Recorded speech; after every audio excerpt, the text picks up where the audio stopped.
की समता विचारधारा का अध्ययन करेंगे। Equity theory of motivation. अभिप्रेरणा की समता विचारधारा का प्रतिपादन J.S. एडम्स ने किया है। इस विचारधारा के अनुसार संगठन में काम करने वाले लोग सिर्फ अपनी आवश्यकताओं की संतुष्टि पर ही विचार नहीं करते, बल्कि वे यह भी चाहते हैं कि उन्हें मिलने वाला प्रतिफल पक्षपात रहित भी हो। वे अपने नियोक्ता से अपने साथ न्याय संगत, समानतापूर्ण और निष्पक्ष व्यवहार की अपेक्षा रखते हैं। वे इस बात का मूल्यांकन इस प्रकार से करते हैं कि संगठन में उन्हें अपने योगदान की तुलना में और दूसरों की तुलना में क्या मिलता है। समता विचारधारा के संदर्भ में दो चरों वेरिएबल्स या बातों को समझना जरूरी है। पहला है निवेश और दूसरा है प्राप्ति। निवेश वे गुण और तत्व हैं जिनका प्रयोग संगठन का सदस्य अपने कार्य निष्पादन में करता है, जैसे शिक्षा, बुद्धिमत्ता, अनुभव, वरिष्ठता, कार्य करने की शक्ति, कौशल, प्रयत्न इत्यादि। प्राप्ति से आशय उन चीज़ों से है जिसे सदस्य अपने संगठन से और अपने कार्य से प्राप्त करता है। उसे अपने निवेश के बदले जो कुछ मिलता है वह उसका प्रतिफल या प्राप्ति है, जैसे वेतन, अनुषंगी लाभ, पद, कार्यशील दशाएं, प्रशंसा, मान्यता, सम्मान इत्यादि।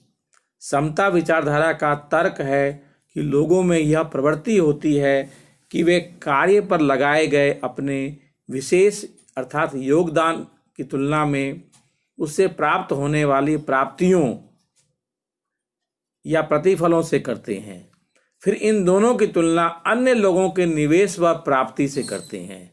इस प्रकार समता विचारधारा यद्यपि विषय वस्तु पर आधारित है, लेकिन एडम्स ने इसे एक विशिष्ट प्रक्रिया द्वारा चित्रित करते हैं कि यह अभिप्रेरणा किस तरह से घटित होती है। वस्तुतः विषमता तब घटित होती है जब लोग यह महसूस करते हैं कि उनके निवेश और प्राप्ति का अनुपात संबंधित अन्यों के निवेश और प्राप्ति के अनुपात से विषम है। व्यक्ति अपने निवेश और प्राप्तियों के बीच आनुपातिक संबंध स्थापित करता है और मोटे तौर पर अपने समस्तरीय लोगों के निवेश और प्राप्ति के अनुपात से इसकी तुलना करता है। यह तुलना व्यक्तिपरक होती है तथा व्यक्ति के अपनी धारणा और अनुभव पर आधारित होती है। इस तुलना के द्वारा वह इस निष्कर्ष पर पहुंचता है कि इन अनुपातों के बीच संतुलन है या नहीं। यदि अनुपात संतुलित है तो उसे समता, न्याय और निष्पक्षता का एहसास होता है। यदि वह संतुलित नहीं है तो व्यक्ति विषमता का अनुभव करता है। यदि औरों की तुलना में यह अनुपात काफ़ी कम हो तो वह महसूस करता है कि उसे उसके निवेश के बदले कम दिया जा रहा है और इससे उसमें विरोध की भावना जागृत होती है, उसे निराशा होती है। यह